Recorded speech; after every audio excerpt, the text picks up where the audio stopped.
Buenas noches. Agradecemos a la Secretaría de Cultura que a través del Instituto Nacional de Bellas Artes y Literatura y el Museo de Arte Moderno por la charla del día de hoy con el tema de la Ruta de la Amistad y la Escultura Urbana, que es parte del programa público de la exposición monumental Dimensión Pública de la Escultura.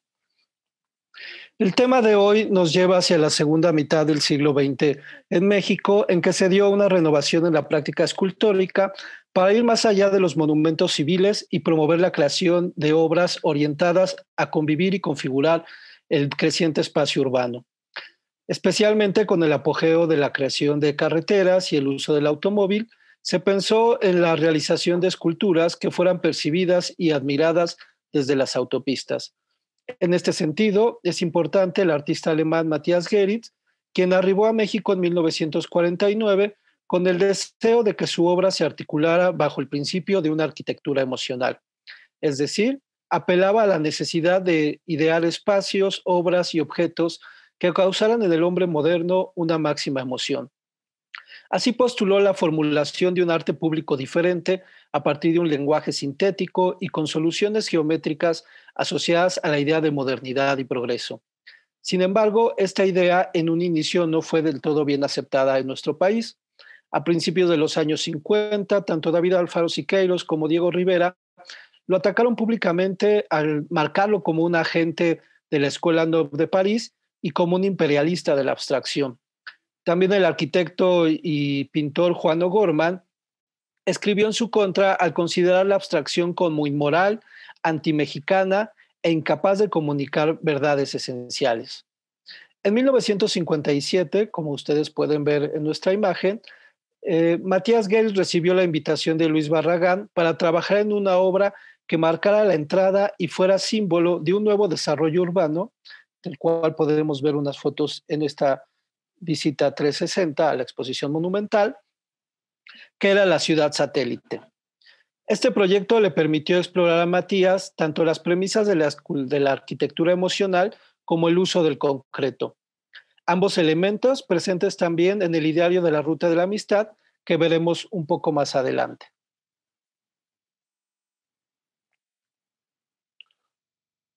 Geritz no tenía problemas con romper con las fronteras entre la escultura y la arquitectura. Aquí podemos ver una gráfica de las torres de satélite, ya que en esta convergencia entre escultura y arquitectura reconocía que había un punto muy interesante desde el cual el espectador al volante podía apreciar las torres como una intervención dentro del entorno, como una expresión de un arte verdaderamente público y que permitiera una experiencia estética en medio del caos de la urbe.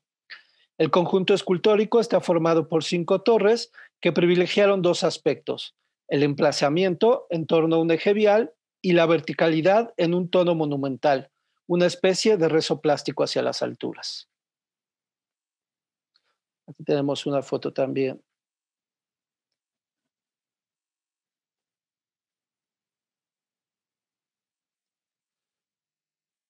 de las torres de satélite que han ido cambiando de su color conforme al paso de los años. Eh, con la ruta de la amistad, Matías Geritz va a continuar explorando sus preguntas e ideas sobre la transformación del arte público, que éste pudiera cambiar el paisaje y el entorno urbano, por lo que la ruta de la amistad debe ser entendida como un discurso artístico y no tan solo como un conjunto de grandes esculturas. Pero bueno, tras volver a ver las torres de satélite, en esta maqueta que ustedes pueden visitar en el Museo de Arte Moderno o de manera virtual como lo estamos haciendo en este momento, pasaremos ahora a visitar las maquetas de la Ruta de la Amistad. Aquí podemos ver la serie de maquetas de la Ruta de la Amistad, pero platiquemos un poco de su contexto.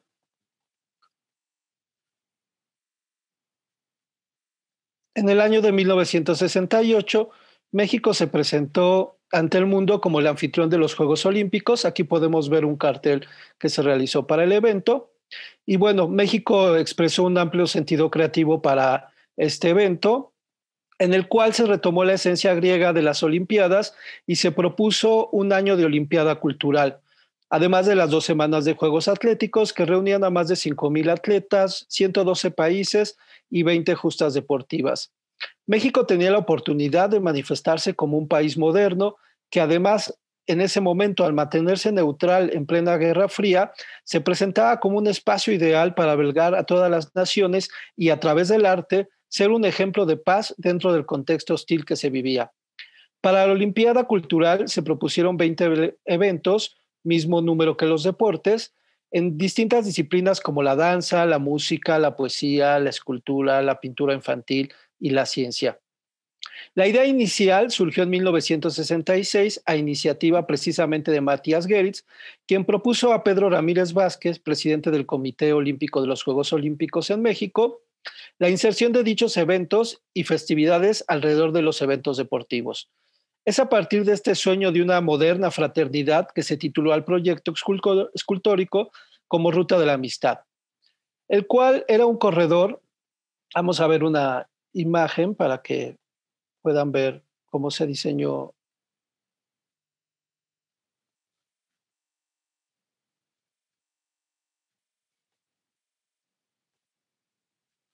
Era un corredor escultórico, considerado el más grande del mundo, a partir de 17 kilómetros de longitud, en el cual fueron dispuestas 19 estaciones, como ustedes pueden ver, en una ruta casi lineal, construidas en concreto y con la característica especial de que fueran realizadas por artistas de los 5 continentes.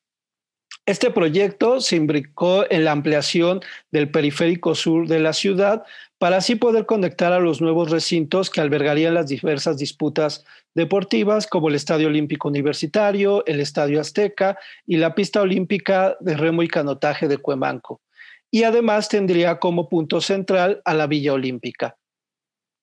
El recorrido se apreciaba como un camino de geometrías y colores que comunicaban precisamente a los diferentes escenarios olímpicos.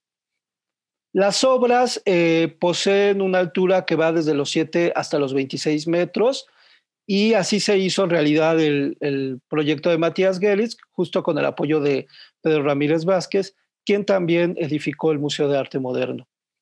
Como antecedente, en 1967, se llevó a cabo el Encuentro Internacional de Escultores en el que Geritz anunció la construcción de este corredor bajo la premisa de que en el entorno del hombre moderno se había hecho cada vez más caótico. El crecimiento de la población, el avance tecnológico y la publicidad desfiguraban las comunidades urbanas. Por tanto, había una urgente necesidad del diseño enfocado a la ciudad contemporánea y a la planeación de vías públicas. El artista debía ser invitado a colaborar con los urbanistas, arquitectos e ingenieros, en vez de quedarse a un lado y producir solo obras para una minoría que únicamente las visitaba en galerías o museos. Geritz planteaba la idea de un arte integrado desde el inicio al plan urbano como un motivo de gran importancia para la actualidad de las urbes. De esta manera, el arte salió a las calles a partir de una ruta escultórica que corría precisamente paralela a la vía del periférico, asociando la idea de cinetismo artístico al de modernidad urbana. Así los conductores podían tener un estímulo visual durante su tránsito que recumpiera con la monotonía de su viaje, mientras que los peatones también podían, o al menos se pensó así, que pudieran interactuar con las obras al acercarse a su monumentalidad y concebir sus dimensiones. La verdad es que el proyecto era muchísimo más grande en su planteamiento de Geritz. Él pensaba que impactara al turismo de todo el país, ya que fuera una obra cumbre del renacimiento artístico en el siglo XX, y para lo cual había planeado un proyecto en forma de cruz, es decir, 2 vialidades con grandes esculturas, pero su planteamiento era tan grande que él creía que las esculturas irían desde la frontera norte con Estados Unidos hasta Guatemala y por otra parte de Acapulco a Veracruz, y justamente así formarían la cruz cruzando todo el país. Y alrededor de cada obra se instalarían hoteles, gasolinerías y museos, muchos de ellos con una orientación hacia el arte prehispánico. Sin embargo, al final se optó únicamente por el proyecto del periférico. El comité organizador de los Juegos Olímpicos para este proyecto lanzó una convocatoria a todos los gobiernos que tuvieran la posibilidad de solventar la edificación de los monumentos y a un grupo selecto de escultores de todo el mundo experimentados sobre todo en la escultura monumental y en la integración plástica, es decir, esta fusión de la que hablaba Geritz entre la arquitectura y la escultura, con el fin de poder así realizar una obra en torno a los ideales olímpicos, para lo cual en la realización de estas no habría ningún espíritu de concurso o competencia. Los trabajos se concibieron para realizarse a partir de mayo y hasta octubre de 1968 para que pudieran coincidir con la inauguración de los Juegos Olímpicos. Con el fin de hermanar a los diferentes pueblos en medio de la Guerra Fría, las obras respondieron a volúmenes abstractos, sin referencias ideológicas, realizados a escala monumental y utilizando el concreto como material principal de su construcción. Sin embargo, a pesar de los motivos abstractos, podemos dar cuenta al mirar las obras en conjunto que varios de ellas tienen como tema principal al sol, ya que la luz en México sin duda causó gran impacto en los artistas extranjeros, incluidos el propio Geritz desde su llegada casi 2 décadas atrás, y por lo cual había escogido en un inicio los colores amarillo y rojo y naranja para las torres de satélites. Ya se platicamos un poco de las complicaciones que tuvo este proyecto. Por ejemplo, Geritz pidió modelos a los artistas para saber cómo era su planteamiento de las obras, y en un momento se les hicieron modificaciones, sobre todo en sus dimensiones, lo cual obviamente trajo una serie de molestias. También el emplazamiento de las esculturas fue un tema complicado, ya que para algunas no fue ideal para su conservación, y el tema del alumbrado nocturno también no fue fácil por las cuestiones de los robos. A su vez, el tema de la reunión de artistas de los diferentes continentes presentó dificultades, ya que la red de contactos internacionales de Geritz no era tan vasta y, por ejemplo, en algún momento fue complicado contar con un artista africano que se apegara a los principios sugeridos para la construcción. A pesar de estas complicaciones, entre ellas, además hay que señalar la represión al movimiento estudiantil en Tlatelolco, el cual se dio justo en el contexto en que se estaban realizando estos trabajos. Al final, la Ruta de la Amistad terminó por ser un rostro del sur de la Ciudad de México y un conector del tejido social para las personas que habitaban cerca de estas obras, sin olvidar a los turistas que durante mucho tiempo las han visitado. Otro problema también ha sido que tras los Juegos Olímpicos, la Ruta de la Amistad quedó en abandono. Incluso Geritz pensaba que podía desaparecer, pero las obras se mantuvieron. Sin embargo, durante 25 años sufrieron un sinnúmero de agresiones y severas afectaciones, tanto por el rápido crecimiento urbano, sobre todo del periférico, además de incluir el deterioro propio de los trabajos, la aplicación de grafitis, la excesiva publicidad a lo largo de esta ruta vial y sobre todo la proliferación de carros que jugaron en detrimento de las posibilidades de contemplación de las obras y la dificultad que se generó para que los peatones se pudieran acercar a ellas.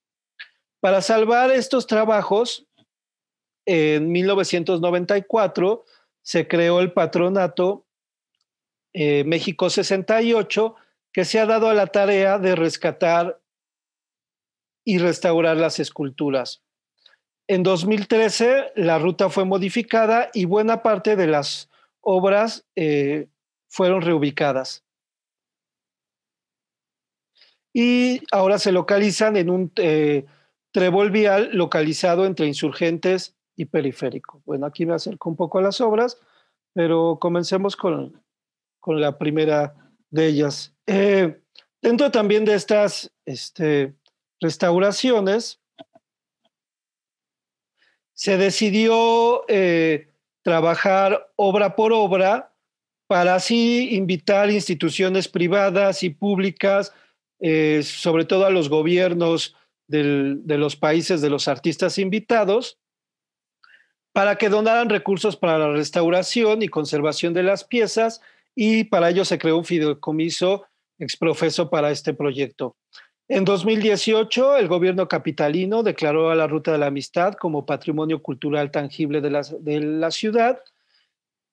Y bueno, ahora me gustaría hablarles de cada una de las obras, pero especialmente de sus autores, los cuales, ya que la mayoría son extranjeros, desconocemos mucho de su vida y trayectoria artística. En especial porque con el sentido de fraternidad que exaltaba la Olimpiada Mexicana, muchos de ellos encontraron refugio al provenir de gobiernos con estados totalitarios, algunos eran exiliados, por lo que a lo cual se suma el que también dentro de su vocación escultórica muchos se educaron con el trabajo en piedra, y por lo cual sentían una gran admiración por la escultura prehispánica, lo cual les llevó también a asimilar esta gran tradición dentro de sus trabajos, y obviamente algunos de ellos visitaron pues, los recintos culturales precolombinos. Bueno, la primera maqueta, que es del Museo de Arte Moderno, esta que vemos en mayor tamaño, se llama Señales y es Ángela Gurría. Se marcaron cada una de las esculturas como estaciones, así que esta sería la estación número 1. Y así como en México 68 fueron los primeros Juegos Olímpicos en que el pebetero fue encendido por una mujer, la atleta mexicana Enriqueta Basilio, en el caso de la Ruta de la Amistad también se iniciaba con una creadora mexicana. En este caso, Ángela Gurría tuvo que luchar contra los prejuicios de su época, en tanto que la actividad escultórica era considerada todavía como una actividad propia o únicamente de los hombres. Incluso durante algún tiempo llegó a firmar bajo el seudónimo de Ángel Gurría. Así eran esos tiempos, ¿no? Bueno, Ángela Gurría nació en la Ciudad de México, se dedicó a la escultura primero de forma autodidacta y posteriormente estudió con maestros como Germán Cueto, del cual también hablaremos más adelante, el cual es uno de los primeros introductores del arte abstracto a nuestro país. Realizó diversos trabajos de escultura integrados a la arquitectura, y disciplina por la cual llegó a ganar la tercera Bienal de Escultura en México, que se realizó en el Museo de Arte Moderno. También llegó a impartir cursos de escultura en la Universidad Iberoamericana y en la de las Américas. Su obra, como podemos dar cuenta en esta pieza, se caracteriza por volúmenes recortados, líneas sencillas, pero de gran dinamismo. Sobre todo lo podemos apreciar en la curvatura que tiene esta pieza.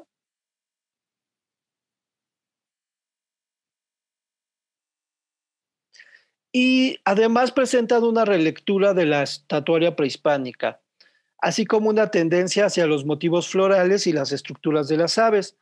Destaca también su monumento al trabajo al trabajador del drenaje profundo, el cual ustedes también pueden visitar en esta exposición. Déjenles muestro la maqueta. Y en la cual, como les digo, nuevamente podemos ver este juego de líneas sencillas, curvas y con cierta reminiscencia a las obras prehispánicas. En cuanto a su pieza para la Ruta de la Amistad, como les he dicho que su nombre es Señales, es una escultura de grandes proporciones, mide 18 metros, armada con concreto, y tiene una forma de dos cuernos en blanco y negro que daban un significado especial a esta pieza, ya que aludían a que eran las primeras Olimpiadas donde los países africanos participaban en conjunto, dejando fuera a Sudáfrica debido a la segregación cultural que se daba en este país. La obra fue restaurada en 1988 gracias a la familia Moisés Cosío, y está ubicada en la Glorieta de San Jerónimo y actualmente está en el Trébol Vial, del cual también les voy a presentar una imagen para que puedan ver cómo se han dispuesto ahora las piezas. Bueno, y este es el eje vial en forma de trébol, en el cual aquí podemos apreciar que ya está la obra de Ángel Lagurría y en el cual se han dispuesto varias de las esculturas con el fin de que por fin puedan volver a ser apreciadas en conjunto.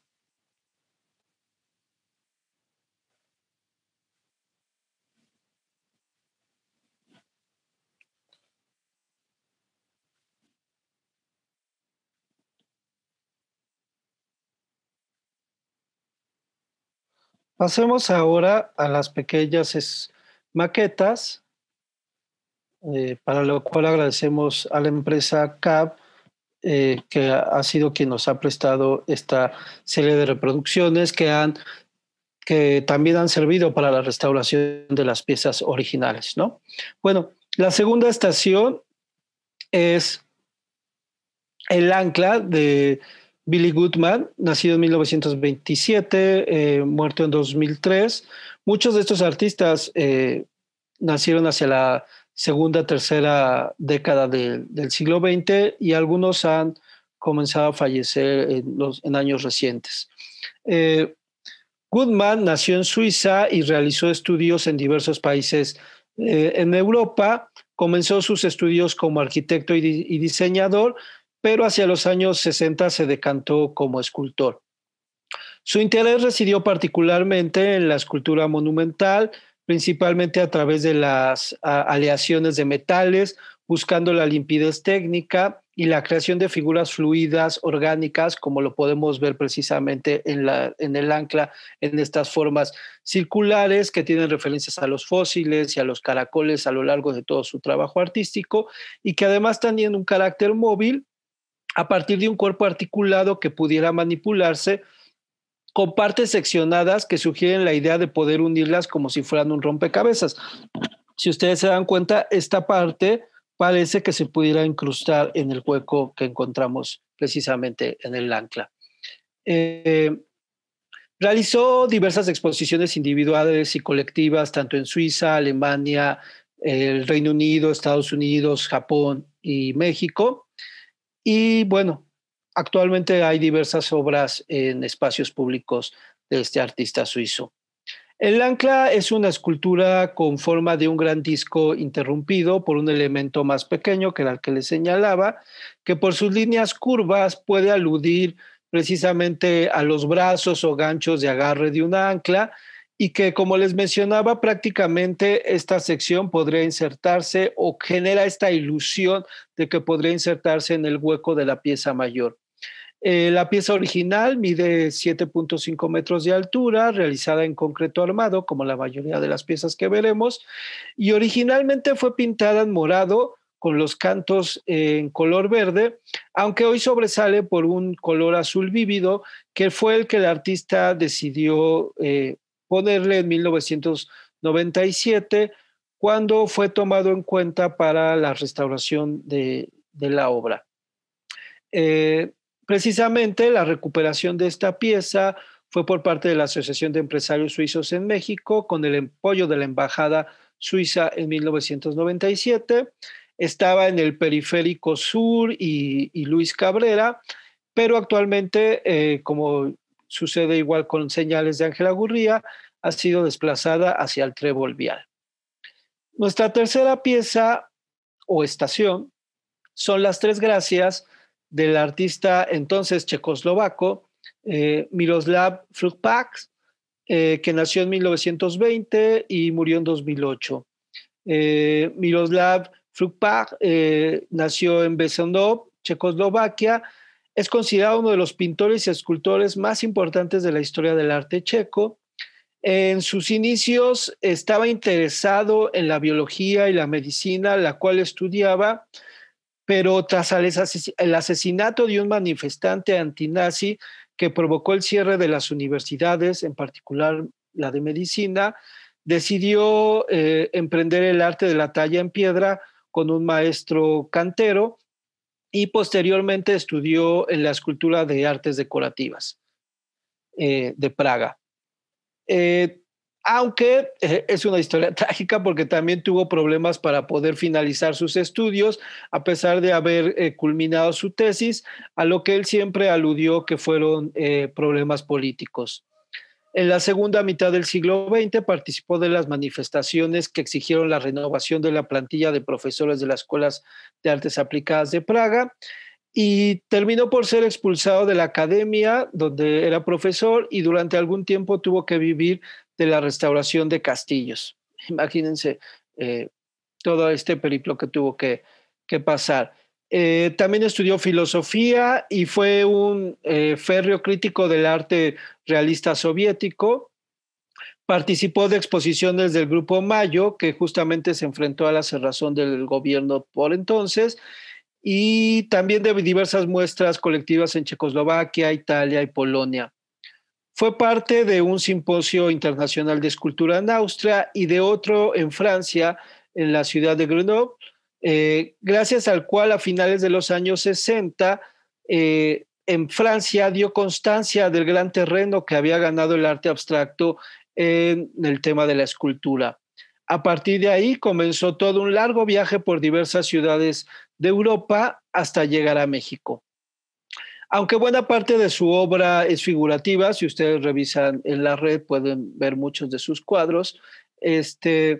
También tiene una serie de esculturas de figuras sedentes que muchos recuerdan a las imágenes de los Chacsmol prehispánicos y también tienen cierta inspiración en el cubismo que poco a poco fue lo que lo llevó a acercarse hacia la abstracción. En el caso de esta pieza, titulada Las Tres Gracias, está conformada, como ustedes pueden ver, por tres columnas de concreto armado, dos en color rosa y una en lila. Las piezas originales tienen 12.5 metros de altura y claramente hacen alusión al trío de diosas griegas del encanto, la belleza y la fertilidad, que solían ser representadas como tres cuerpos femeninos desnudos unidos por sus brazos. Esto es un elemento importante. En el caso de la pieza del artista checo, cada uno de los cuerpos, como ustedes darán cuenta, tiene una serie de salientes que le dan a la pieza una sensación ondulante y una sorprendente ligereza, a diferencia de que hubieran sido totalmente rectilíneas y sobre todo pensándolas porque están armadas en concreto, así que si alguna vez pueden verlas justamente sobre el periférico, se darán cuenta que parecen que estuvieran realizadas con otro material.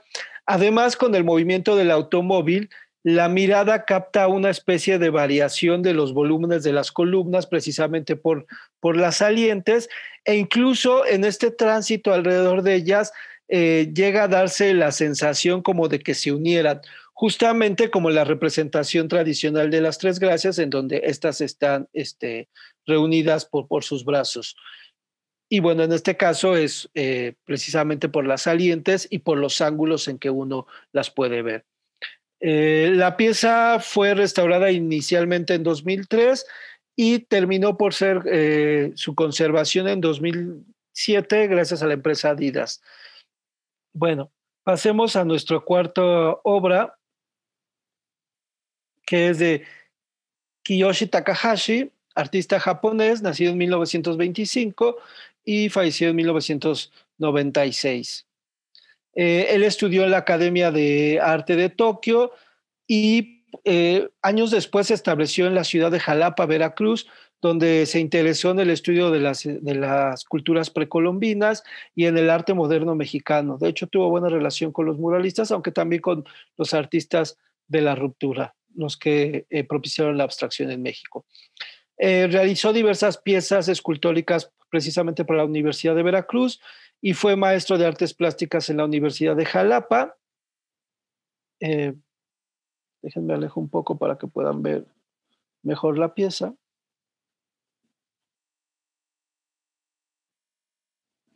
Ahora sí, es esta. Y bueno, Participó en la segunda Bienal organizada por el INVAL, precisamente en el Museo de Arte Moderno, y en la novena Bienal Internacional de Escultura en Tokio. Su historia es importante dentro del contexto de las relaciones México-Japón, ya que éstas se restablecieron en los años 50, después de la ruptura que se dio por ser de bandos contrarios en la Segunda Guerra Mundial. Y en el año de 1952 se presentó una gran exposición de arte mexicano en Tokio que provocó gran admiración entre los artistas nipones, entre ellos Takahashi, quien decidió llegar a nuestro país en 1958, cuando un año antes había recibido el premio al mejor artista joven japonés, ¿no? O sea, ya teniendo cierta ubicación dentro del contexto artístico de su país, decidió aventurarse y cruzar todo el Pacífico para llegar a nuestras tierras. Dentro de su formación, recibió una educación bajo los parámetros occidentales, es decir, estudió bastante bien la historia del arte europeo. Sin embargo, decidió combinarlos con las tradiciones artesanales japonesas y especialmente con la filosofía Zen para ejecutar una obra que buscaba una unidad visual y espiritual con la naturaleza. Su producción plástica con tendencia a elementos abstractos sumamente depurados, como podemos ver en el manejo de estas esferas, buscaban un trasfondo contemplativo y una relación profunda sobre la esencia humana y su relación con la naturaleza. Takahashi supo combinar muy bien la influencia mística del arte prehispánico junto con las formas orgánicas de carácter abstracto de artistas que sobresalían en ese momento, como Henry Moore o Constantin Brancusi, sin olvidar obviamente la tradición del arte japonés. Tal fue el impacto de su obra en nuestro país que ésta se presentó en 1960 en el Palacio de Bellas Artes. La escultura que vemos que realizó para la Ruta de la Amistad lleva por título Sol, consta de dos gigantes esferas blancas de 7 metros, realizadas también en concreto armado, segmentadas por la mitad, a los cuales se les ha eliminado, creo que es mucho más clara en la primera, 2/4 partes de sus cuerpos, y cuando uno transita frente a ella se genera un efecto óptico gracias a la velocidad de los automóviles, ya que a pesar de los espacios descritos como ausentes dentro de estas piezas, al pasar frente a ellas a una gran velocidad, se produce un efecto de como si las esferas estuvieran completas, ¿no? Como si tuviéramos dos soles gigantes girando alrededor de nuestro tránsito. Además, esta pieza, que parece, como les digo, abrirse y cerrarse en un círculo completo, remite a la creación de diversas culturas a partir del sol, que justamente está incrustado en varios mitos precolombinos y nipones, ¿no? Bueno, la pieza fue restaurada por Carlos Casuga y estaba en Periférico Sur y Santa Teresa, y actualmente también forma parte de las obras que han sido emplazadas ahora al trébol vial de Insurgentes y Periférico. Pasamos a nuestra siguiente estación, la número 5, la cual es el Sol Bípedo. Es de un artista húngaro de nombre Pierre Szekely. Szekely nació en Budapest, aunque vivió la mayor parte de su vida en Francia. Estudió diseño, modelado y tallado en madera. Sin embargo, su interés siempre estuvo puesto en la escultura monumental. Trabajó en íntima colaboración con arquitectos para resolver problemas de integración arquitectónica y también tuvo un especial interés por procurar la creación de juegos infantiles con motivos escultóricos. También realizó una capilla en un monasterio de Francia. Y bueno, la historia de Szekely es también muy interesante y trágica. Fue hijo de un orfebre y dibujante húngaro. Aprendió el oficio de la escultura en el estudio de Hannah Dals, quien fue asesinado por los nazis, y en el caso de Pierre, Fue enviado en 1944 a un campo de concentración donde aprendió la talla en piedra. Posteriormente logró escapar y cuando llegó la paz, junto con otros artistas húngaros, decidió desplazarse a París, donde produjo esculturas en piedras marcadas en un inicio por el surrealismo.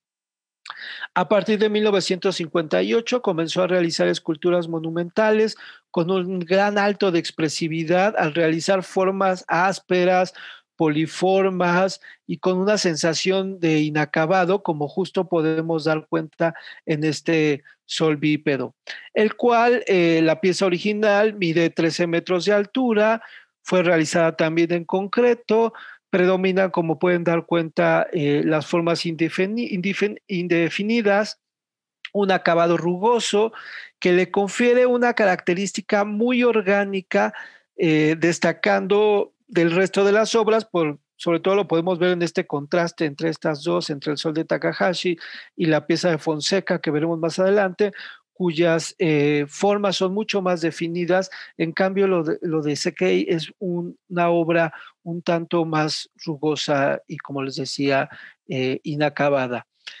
Eh, en palabras del propio artista, para él el tiempo podía ser, no se podía hacer nada frente al tiempo. Sus esculturas eran signos de una humanidad atemporal cuya única razón de existencia era poder brindar placer y compenetrarse con la naturaleza.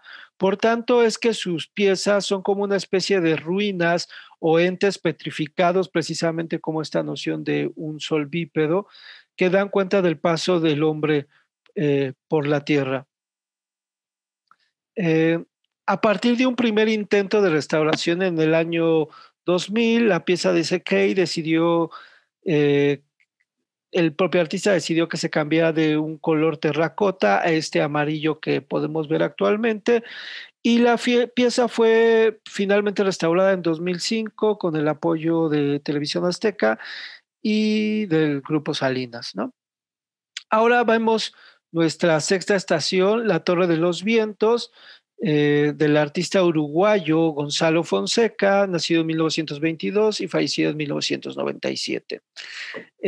Nació en Montevideo, aunque vivió buena parte de su vida en Estados Unidos. Estudió arquitectura, pero pronto dejó esta carrera para volverse discípulo de su compatriota Joaquín Torres García, el promotor del universalismo constructivo americano, uno de los más importantes artistas abstractos de este continente.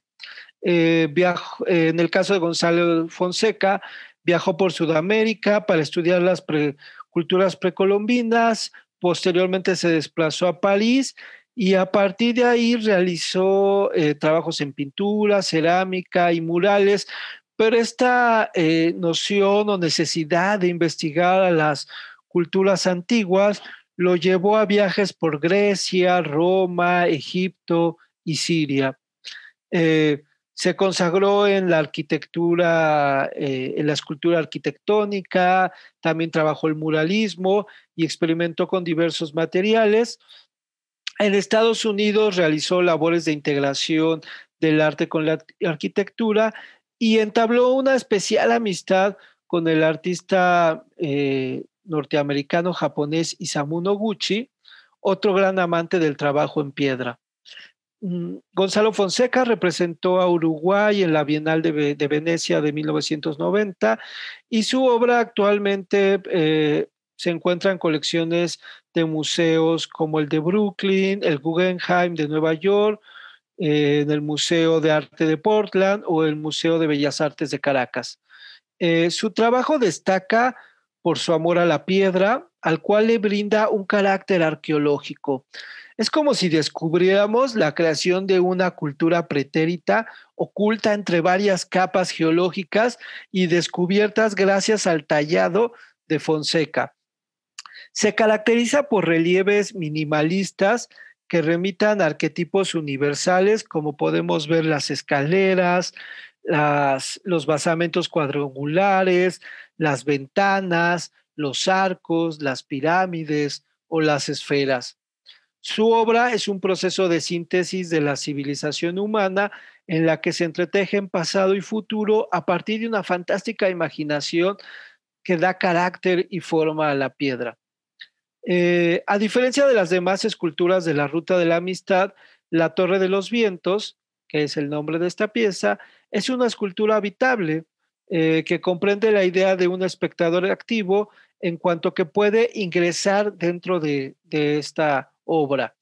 En su interior se encuentra un espacio de 80 metros cuadrados con una estética minimalista y ocupado por diferentes elementos geométricos que hacen referencias a muebles habitables, ¿no?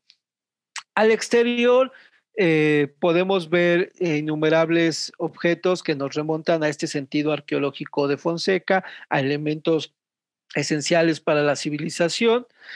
Incluso la obra tiene una forma piramidal como de un silo para guardar granos, ¿no?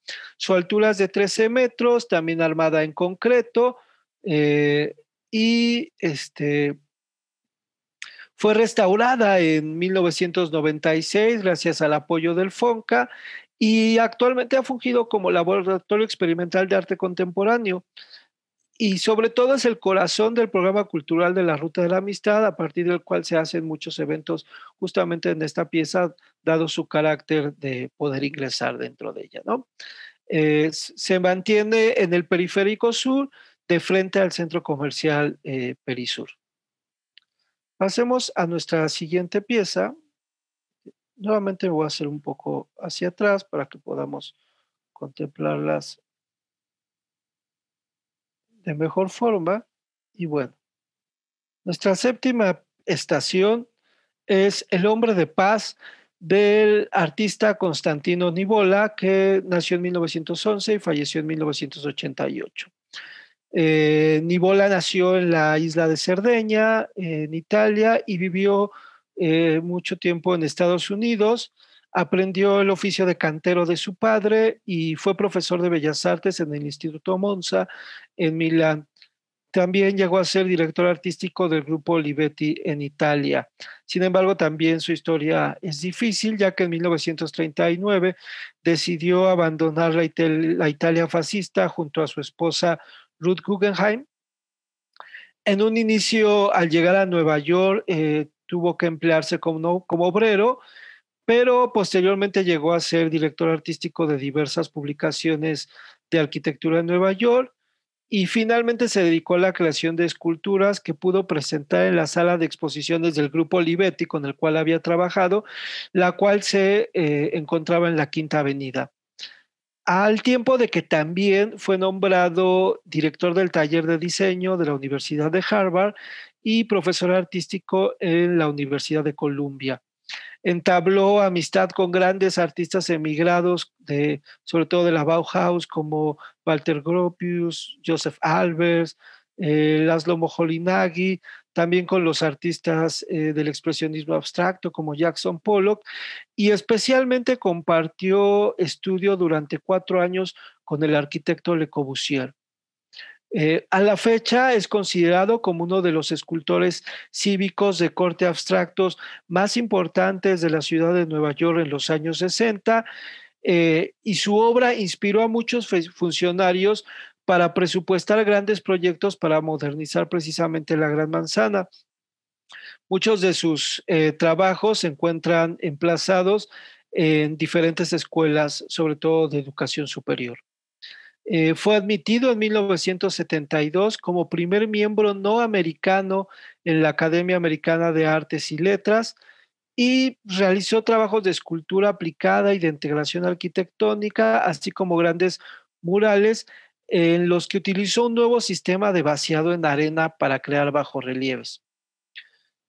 Tanto su obra escultórica como de bajorrelieves va desde la terracota, el bronce, el mármol, la piedra, la madera y diferentes metales, todos en gran escala, con texturas irregulares, en los cuales se destaca la disposición de diversos bloques geométricos que aparentan cierta inestabilidad, como podremos pensarlo, ya que este bloque superior parece tener mayor peso que el inferior, incluso un tanto está al aire.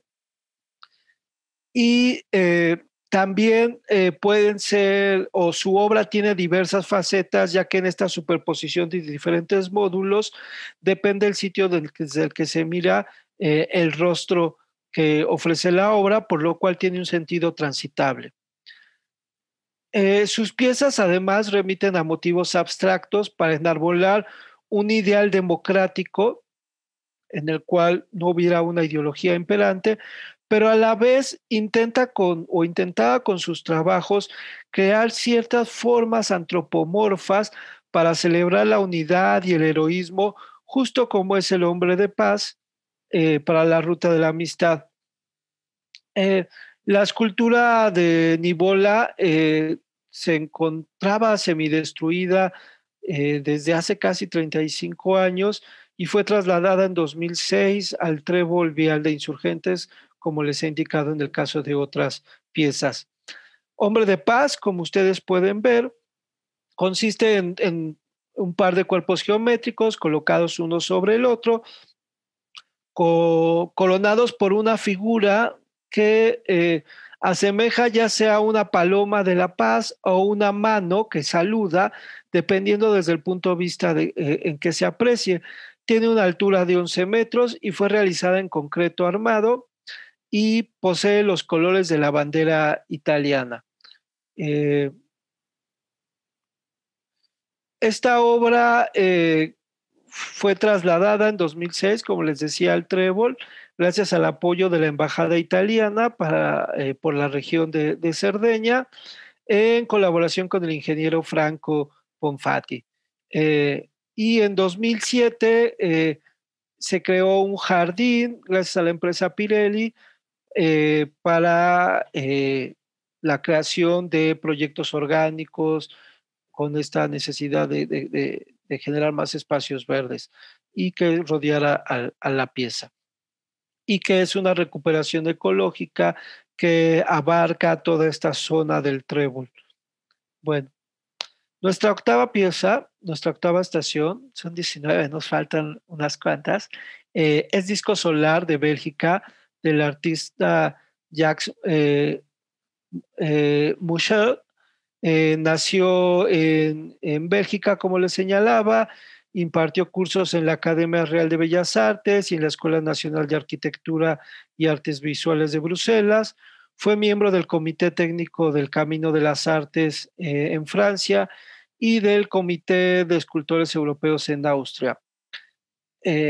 Realizó varias esculturas monumentales y conmemorativas en países como Canadá, Holanda, Egipto, Austria e Italia, y sobre todo en Bélgica.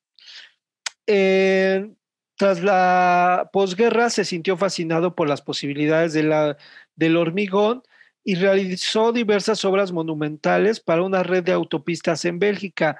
De ahí que contemplara para su obra en México una escala bastante mayor, como darán cuenta, respecto del resto de las piezas que se crearon.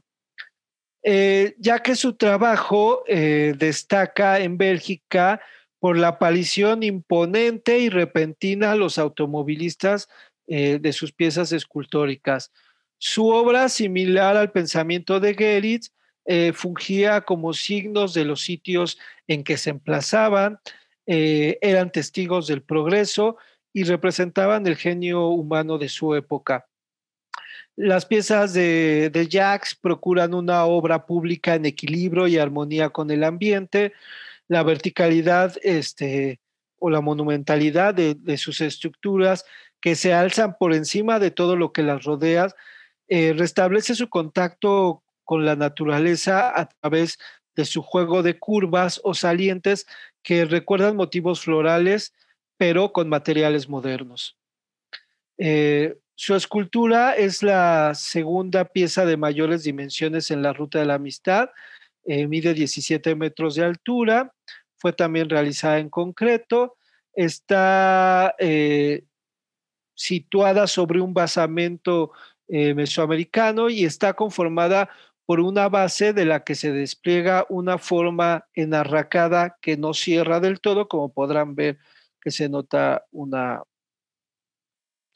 división en la pieza, y la obra mantiene su color oscuro, eh, con tendencia hacia entre el verde y el azul, y sin duda por el tamaño de esta pieza se volvió en una imagen importante para representar tanto a la Ruta de la Amistad como a la Villa Olímpica, que es donde está emplazada, y de hecho junto a ella se instaló un anfiteatro para los diversos eventos culturales, así que precisamente fungía como un signo para que la gente pudiera saber dónde se realizaban estos eventos. Fue restaurada, perdón, en 2011 gracias al gobierno de Bélgica a través de su embajada en México y por la Fundación 10 Morodo, la Secretaría de Educación Pública y algunos otros miembros de la comunidad belga en México. Se localiza en la zona de Cuicuilco, sobre Insurgentes y el cruce con Periférico. Pasemos ahora a nuestra novena estación, que es Disco Mágico del artista norteamericano Todd Williams.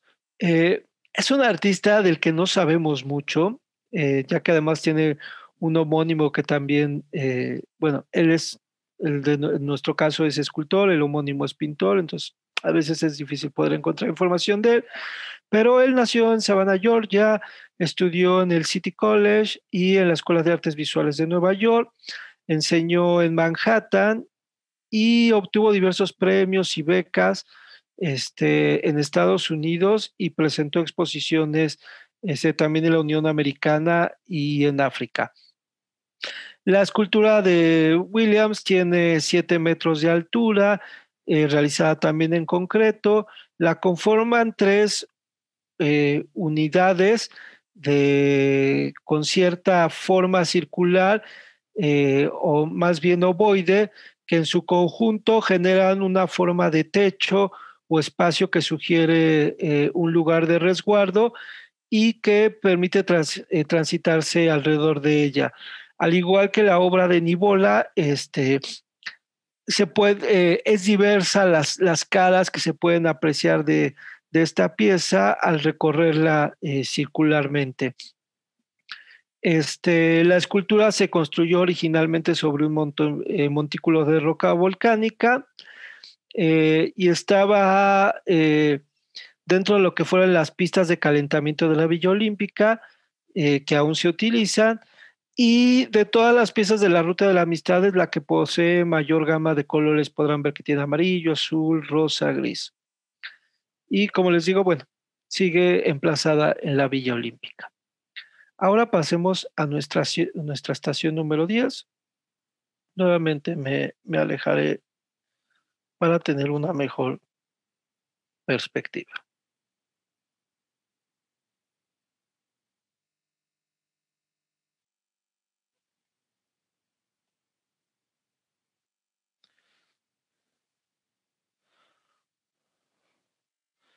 Ok.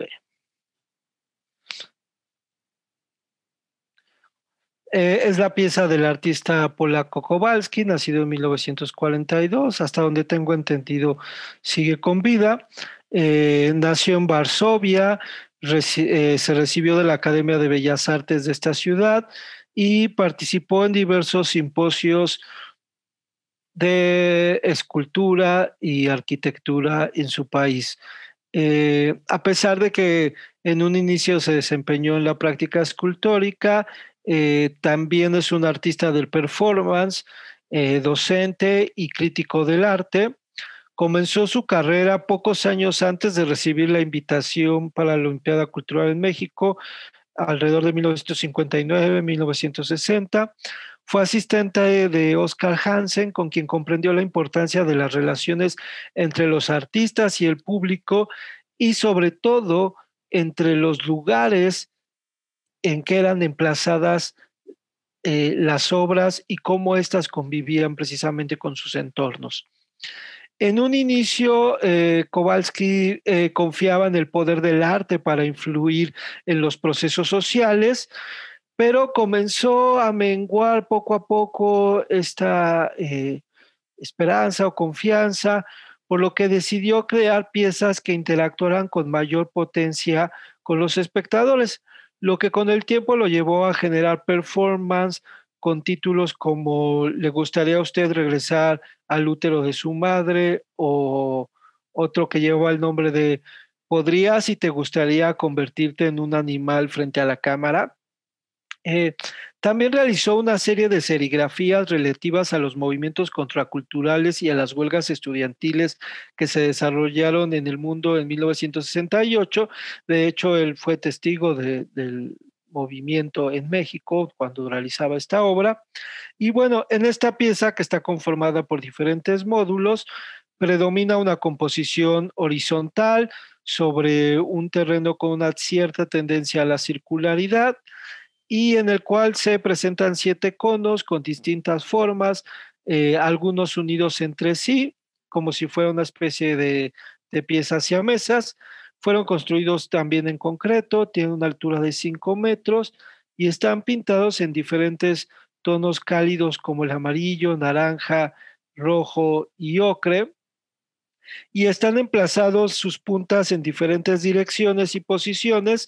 El cono central viene hacia este amarillo, que por su colocación es el que recibe toda la influencia del sol, y por sus formas cónicas y acomodo de cada una de las piezas, genera una sensación de movimiento con la iluminación solar y las sombras a lo largo del día, de ahí su nombre de reloj solar, y también por la misma energía que genera el espectador al recorrer el espacio y cambiar la posición y apreciación de cada una de estas piezas. Eh, la primera restauración fue en 2001, para lo cual el artista eh, viajó a México y realizó un homenaje en la Torre de los Vientos, este, para el artista uruguayo eh, Gonzalo Fonseca, que tenía unos cuantos años que había fallecido. Posteriormente, en 2001, nuevamente fue restaurada por el canal History Channel y es conservada a partir de entonces por el Centro Comercial Perisur, y su entorno ha sido rescatado gracias a American Express. Actualmente se encuentra en el trébol vial del Periférico Sur con otras piezas de las cuales ya hemos hablado. Otra pieza muy interesante, déjenme ver si podemos colocarnos de diversa manera para que ustedes puedan apreciarlo mejor. ¿Ok? Es la estación número 11 de un artista español, catalán, de nombre Josep María Subirachs. Subirachs nació en Barcelona, estudió en la Escuela Superior de Bellas Artes, realizó su primera exposición en 1948 y posteriormente mostró su obra en ciudades como Bruselas, Brujas, Amberes, Chicago, La Habana, París, Taipei y Copenhague, e incluso también Sao Paulo. Recibió el Gran Premio San Jorge por la Diputación de Barcelona y el Premio Julio González por la Sociedad de Arquitectos Catalanes. Ha hecho importantes trabajos dentro de la escultura religiosa contemporánea de España, incluyendo la conclusión de los trabajos de la Sagrada Familia de Gaudí en Barcelona. Además, ha trabajado como grabador, pintor, escenógrafo para teatro y cine y crítico de arte. Su obra se caracteriza por el uso de formas geométricas, como podemos ver en estas dos formas piramidales, combinadas con texturas rugosas, como podemos ver en la parte central, que le confieren una gran expresividad. Su historia también es muy interesante, ya que fue hijo de una familia humilde que no contaba con los recursos para dedicarse a la arquitectura, que era lo que tanto le interesaba, por lo que en un inicio comenzó como aprendiz en un taller de dorador, después como asistente de decoración, luego de un anticuario, hasta que llegó a ser dibujante publicitario y posteriormente tomó clases nocturnas de dibujo hasta entrar en los talleres de los consagrados artistas Monjo y Casanovas. Para los años 50, por fin logró involucrarse con el medio internacional de escultores, recibió varios encargos y presentó diversas exposiciones colectivas, de las cuales ya les he mencionado muchas de las ciudades en las cuales se presentó su obra. Eh, por sus orígenes, procuró que la mayor parte de su trabajo se estableciera en lugares públicos con el fin de que fuera accesible a todo el mundo. Además, tenía la misión personal de crear piezas de larga duración y estabilidad, por lo cual siempre buscó trabajar con materiales bastante resistentes. En el caso de su pieza para la Ruta de la Amistad, eh, y en la mayor gran parte de su trabajo destaca la frontalidad de su obra. Es como si nos encontráramos frente a un cuadro esculpido que recuerdan a los frisos o las pinturas murales antiguas, como lo podemos ver en el elemento central, eh, y caracterizado precisamente por superficies rugosas y ásperas que parecen aludir al paso del tiempo, además de que a partir de los años 60 se interesó por los ensamblajes y los juegos de contrapesos, como también podemos ver en esta pieza. Eh, esta obra lleva el título de México, fue creada un par de meses después del resto de las esculturas, ya que su invitación al proyecto fue tardía. Y esta obra tiene plasmada en el centro de manera sugestiva tanto los círculos de los Juegos Olímpicos como de una manera un tanto abstracta la palabra precisamente México. Como pueden ver, convergen de dos volúmenes oscuros que forman una especie de cruz, mide 10 metros de altura y el propósito de estas pirámides en forma de cuñas enfrentadas tenía un sentido simbólico en donde el prisma superior remitía al México precolombino y el inferior a la cultura hispana y por tanto el elemento central era el resultado de este mestizaje. Se restauró gracias a la Fundación Domecq y a la Embajada de España en México. Y se encuentra también actualmente en la estación, en el trébol vial del periférico. Comenzaré a apurarme un poco porque se ha alargado tanto nuestra charla, pero espero que les interese mucho, que posteriormente ustedes puedan visitar, ya sea de manera presencial, esta exposición o hagan su propio recorrido virtual y que también se interesen por rescatar a toda esta serie de artistas. Nuestra estación número 12 es la obra Janus del artista Clement Midmore. También es una historia muy interesante. Él nació en Melbourne, vivió gran parte de su vida en Estados Unidos, estudió ingeniería y diseño industrial, presentó diversas exposiciones a lo largo de Australia y su obra se caracteriza por estructuras primarias en donde sobre todo utiliza el aluminio y el bronce en esculturas colosales al aire libre que combinan motivos expresionistas con formas minimalistas, como podemos darlo cuenta en esta pieza, y que intentan unificarse con el medio ambiente. Sus trabajos poseen una especial combinación de elegancia, sobriedad, con una gran fuerza por el material que utiliza y el rigor geométrico que les imprime a su trabajo. En el caso de la pieza para la Ruta de la Amistad, es un cuerpo doblado en forma de anillo sobre sí mismo, presenta sencillez y gran dinamismo, de hecho se parece a una cinta de Moebius inacabada y tiene una altura de 6 metros y casi 7 metros de ancho. Por lo cual puede ser apreciada con un sentido móvil y desde diferentes ángulos. Su base es una roca volcánica y tiene una historia muy interesante porque esta base fue destruida por el Colegio Linca, el cual cuando fue construido se apropió de la pieza de Janus, la rodeó con flores y pastos y la sustrajo durante 16 años. Incluso el logotipo de esta escuela es la pieza de Janus y pudo ser recuperada hasta el año 2012 gracias al apoyo de la Embajada de Australia, el gobierno de mexicano y con muchos esfuerzos pues se logró recuperar. La obra, como les decía, mide 6 metros y tiene un peso de 40 toneladas, lo cual también implicó un gran trabajo para, como con muchas otras de las esculturas mencionadas, para poder ser removida y emplazada actualmente en el trébol vial, ¿no? Pero sí fue una gran discusión y un evento muy extraño lo que sucedió con la propiedad de este trabajo. Nuestra estación número 13 es el muro articulado de Herbert Bayer. Él nació en Austria, vivió mucho tiempo en Aspen, Colorado. Fue uno de los últimos sobrevivientes de la escuela Bauhaus de Weimar, donde estudió con Kandinsky.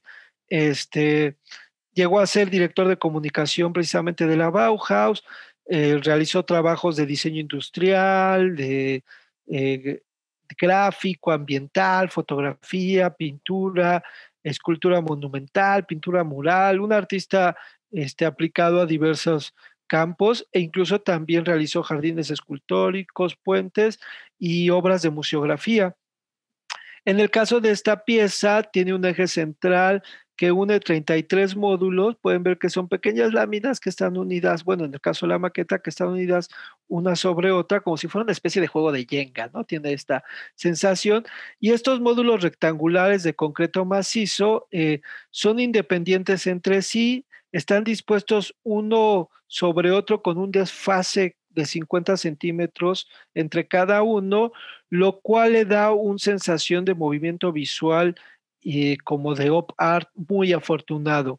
Tiene una altura de 16 metros de altura y gracias a esta articulación con desplazamiento de los módulos, tiene un precioso juego de sombras y luces a lo largo del día, que además destacan especialmente por el color que les imprimió el artista.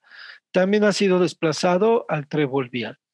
Nuestra estación número 14 es la tertulia de gigantes del artista de los Países Bajos, Joop Belchon, el cual nació en Haarlem, realizó estudios de escultura monumental, hizo trabajos en piedra, también de tipografía, fue profesor de la Escuela de Artes Aplicadas de La Haya y en el caso de este trabajo para la Ruta de la Amistad, está conformado por 7 figuras de diferentes tamaños que en su conjunto forman una serie de volúmenes compactos que por su especie de capiteles en mucho recuerdan a las formas de las culturas precolombinas, especialmente de las pirámides.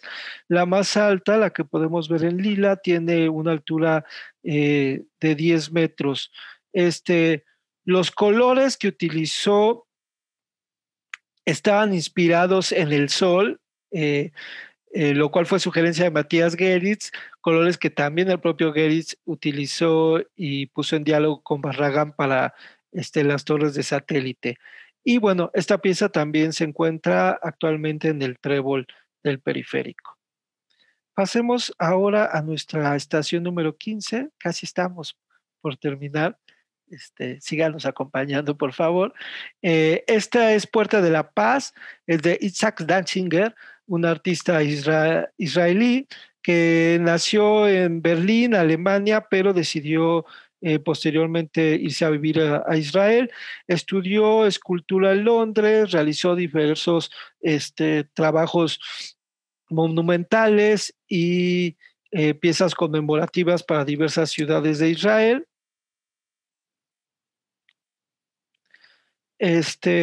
Trabajó mucho con piedra, acero y latón y participó de un movimiento político un tanto complicado, que es el de los cananeos, que quería resaltar la cultura hebrea por encima de la judía como una religión universal que no necesitaba reclamar una tierra o nación particular. Sin embargo, esto posteriormente derivó en la idea para algunos de promover el renacimiento del Estado israelí.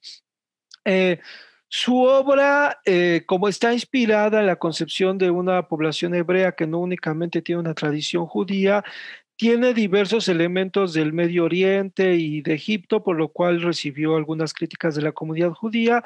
Y también en el trabajo de Datzinger podemos ver una fascinación por el desierto. De hecho, durante buen tiempo se fue a vivir hacia allá. Y tiene una noción, por tanto, en su trabajo de un equilibrio ecológico, lo que le llevó a construir elementos con contornos geométricos como una especie de marcos que guardaran el orden de lo que ahí estaba y que fueran testigos del paso del tiempo, ¿no?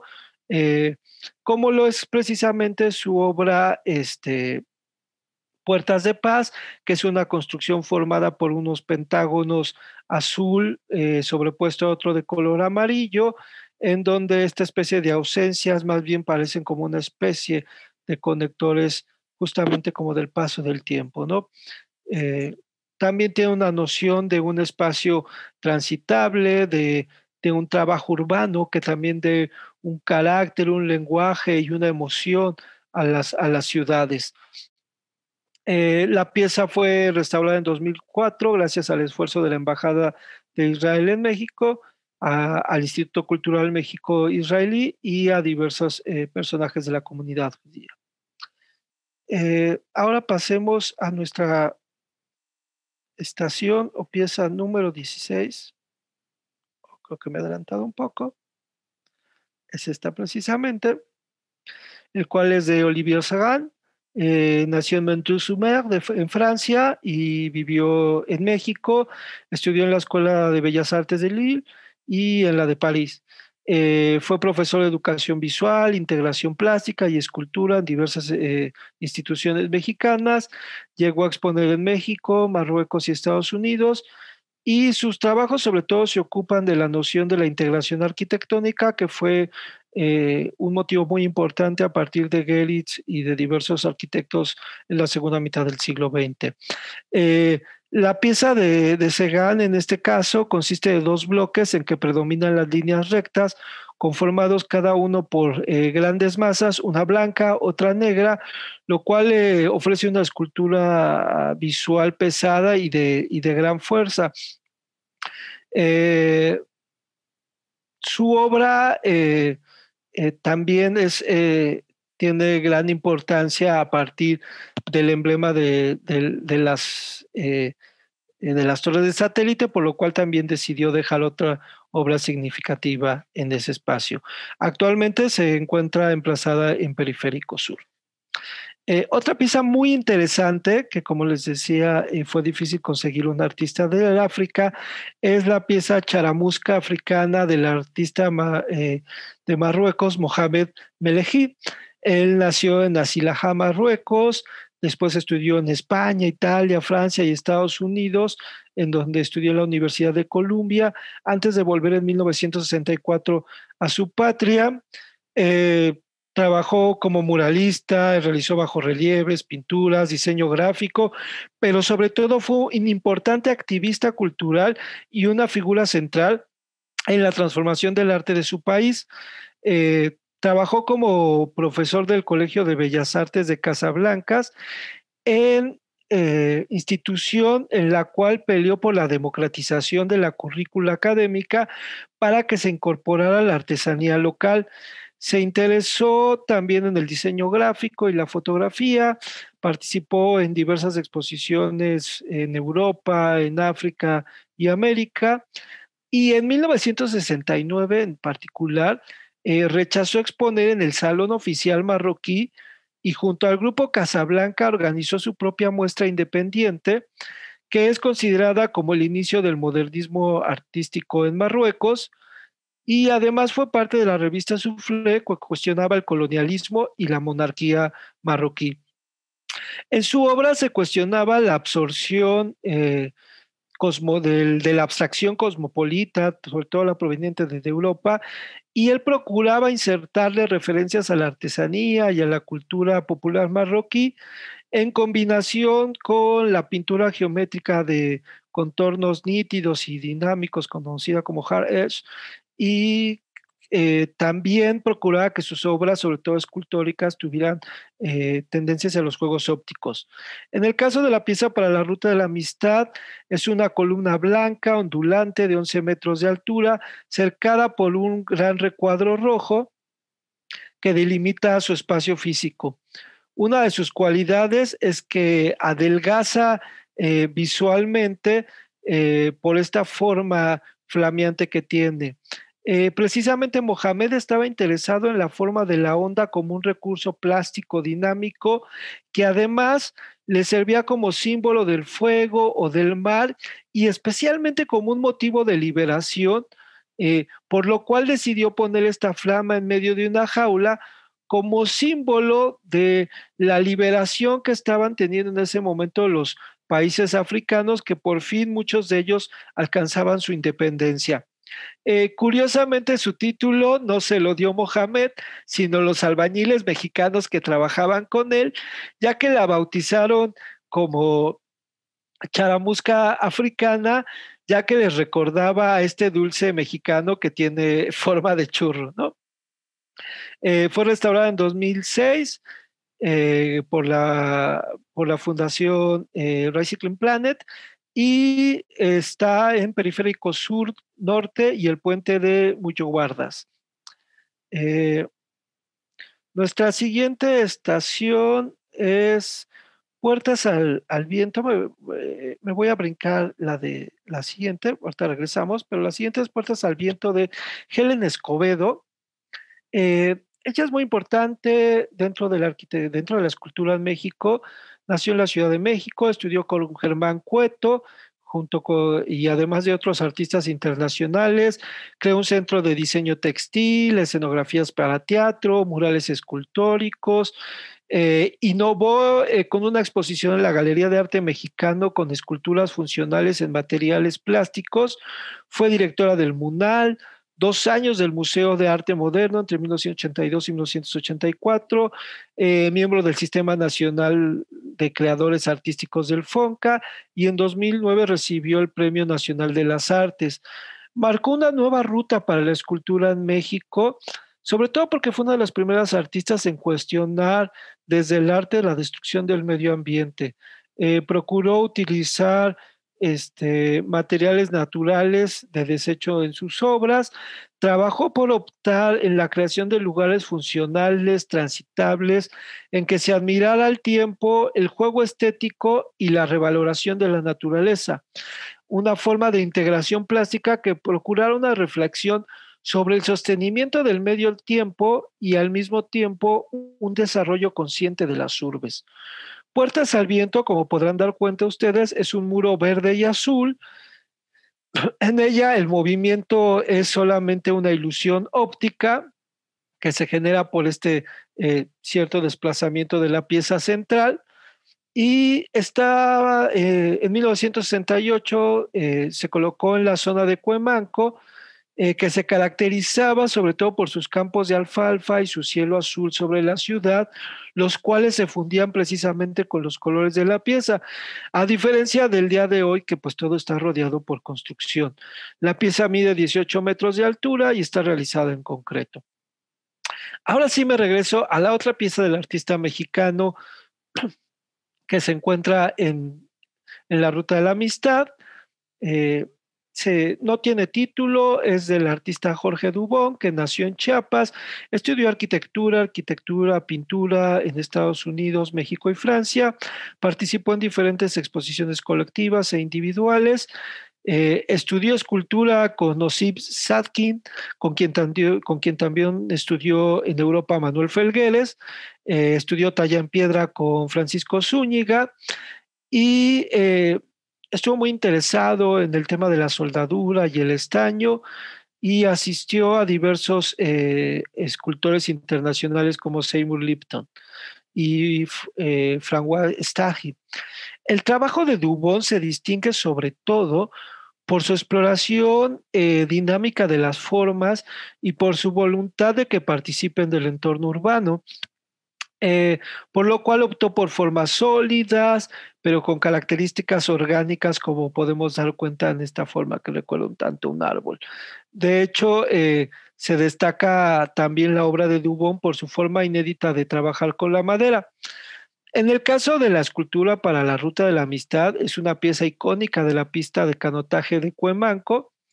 La escultura, como podemos ver, presenta dos cuerpos, una gran columna tubular, abierta con color gris, y una segunda que se presenta en forma de una T incompleta con textura y curvaturas que nos ofrecen cierta vibración visual. En su realización se cuenta una anécdota muy particular, que es que cuando presentó su maqueta a Geritz, o más bien cuando Geritz le solicitó a los artistas que presentaran su maqueta, en ese momento Dubon tomó un cerillo, lo modificó y lo empezó a abrir para justamente darle esta forma de T, lo cual entusiasmó muchísimo al artista alemán, a Geritz, por la creatividad de Dubon. Y justamente esta desglose de capas es posible ver en la pieza amarilla, que es lo que le pasa a una cerilla si uno justo lo quiere deshacer. Además, posee cierta resonancia con los árboles de la zona, como los eucaliptos, los fresnos y los cipreses que precisamente rodean a la pista de canotaje. Dubón volvería a trabajar con Matías Geritz en las esculturas de de las torres de Miscuac. Bueno, ya para terminar, tenemos tres piezas invitadas, unas del propio Matías Geritz, que como les dije fue creador de este movimiento de una arquitectura emocional, realizó diversos trabajos a lo largo del país, particularmente el Museo del Eco, La Serpiente, la cual pueden visitar en el Jardín Escultórico del Museo de Arte Moderno, y esta pieza se llama La Osa Mayor, está representada por 7 columnas de color amarillo y rojo, de formas poliédricas de concreto, que terminan con una forma de estrella y que justamente están dispuestas para ser vistas desde lo alto en la posición precisamente de la constelación de la Osa Mayor. Esto sobre todo porque en 1968 todavía muchas de las rutas de los aviones pasaban a un costado del Palacio de los Deportes y podían ser vistas desde lo alto, ¿no? Entonces, justamente Geritz también estaba pensando en una escultura en movimiento, pero ahora desde un aeroplano. Eh, También, además, esta pieza está muy cerca del Palacio de los Deportes, está en el mismo basamento en el cual está, en el mismo zócalo en el cual está emplazado, y la idea es que conjugaran armónicamente con el trabajo del arquitecto Félix Candela, ¿no? Sin embargo, pues actualmente la pieza ha perdido cierta relevancia, tanto por el crecimiento de la ciudad, como por el hecho de que construyó una bodega que ahora funciona como un foro alterno al Palacio de los Deportes, lo cual le ha quitado cierta visualidad a la pieza, ¿no? La ruta ha sufrido mucho y estas piezas invitadas también. Otra pieza icónica es el Sol Rojo de Alex Calder. Calder es un ingeniero y escultor estadounidense, fue uno de los principales innovadores de la escultura del siglo XX. Su obra se encuentra entre los artistas contemporáneos más conocidos y sobre todo porque eh, sus piezas escultóricas tienen una sensación de movimiento muy importante. Particularmente obtuvo mucha fama con sus piezas llamadas móviles, que son accionadas por el viento, las cuales fueron bautizadas así como móviles por Marcel Duchamp, y que son estructuras orgánicas abstractas con un tenue movimiento rotatorio que a lo largo del día hace que la pieza tenga un rostro cambiante, a lo que se suman los juegos de sombra y luz que se produce precisamente por su constante rotación. En el caso del Sol Rojo, es una pieza de más de 25 metros de altura, realizada en su totalidad en acero, eh, y que intentaba fusionarse con las dimensiones del Estadio Azteca, ¿no? El más grande que existe en la Ciudad de México. La obra de Calder te presenta tres grandes patas con ciertas imperfecciones en las soldaduras que le da una estética muy particular, como de inacabado, pero al mismo tiempo como de trabajo obreril. Y el centro está marcado por un sol rojo warm, el cual brinda un tono resplandeciente que va cambiando con el paso del propio sol al día, ¿no? Hoy sigue siendo una pieza central que engalana la entrada al Estadio Azteca y es un referente en la caminata y en los cánticos que se dan a lo largo del trayecto que conduce al complejo deportivo, pese a que muchos de los asistentes desconozcan al autor y el valor de esta obra, ¿no?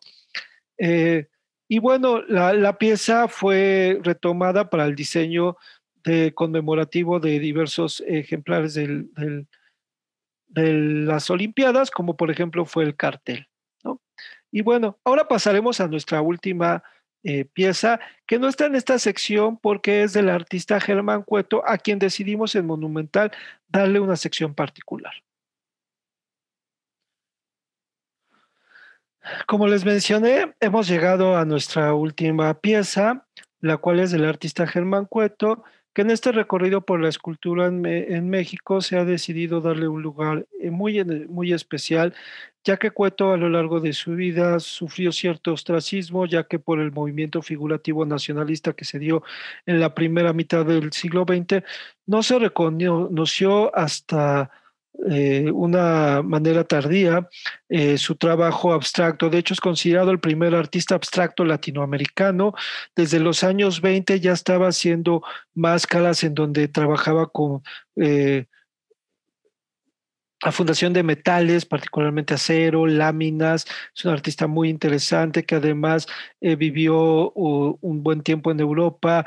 Era primo de María Blanchard, una gran artista cubista, amiga de Diego Rivera, que la introdujo al círculo de los artistas abstractos de París, particularmente al grupo de Círculo y Cuadrado, encabezado por Joaquín Torres García, de quien también ya hemos hablado un poco, y por tanto Cueto es un artista que es muy importante recuperar y poner en su justo lugar. La pieza que él elaboró para la Ruta de la Amistad es el corredor, es la sensación, son dos láminas dobladas que en su sensación dan la imagen de un hombre corriendo. Está en Ciudad Universitaria, en un primera instancia cercana al estadio universitario, hoy actualmente ya más próximo al centro cultural. Pero bueno, nos será interesante también recuperar a este artista, como les digo, porque es importante en la historia de la escultura en México. Bueno, este es el final de nuestro recorrido. Espero que a pesar de lo extenso que ha sido nuestra charla, les haya agradado. Es un tema muy interesante. Como ustedes se habrán dado cuenta, solo es un pequeño arrojo del el cual les ofrecemos acerca de estos 21 artistas de los cuales pues hemos podido ver sus piezas de la Ruta de la Amistad, de los cuales esperemos se interesen más y sobre todo puedan ver su obra ya sea a través de nuestro recorrido virtual, se interesen también de presenciarlo de manera física y en algún momento pues también visiten la Ruta de la Amistad porque parte de su sobrevivencia también es que el público se acerque a ella y entienda este proyecto de una arquitectura emocional con el cual Geritz contempló tanto las torres de satélite como precisamente la Ruta de la Amistad. Buenas noches, un saludo desde el Museo de Arte Moderno y los esperamos pronto.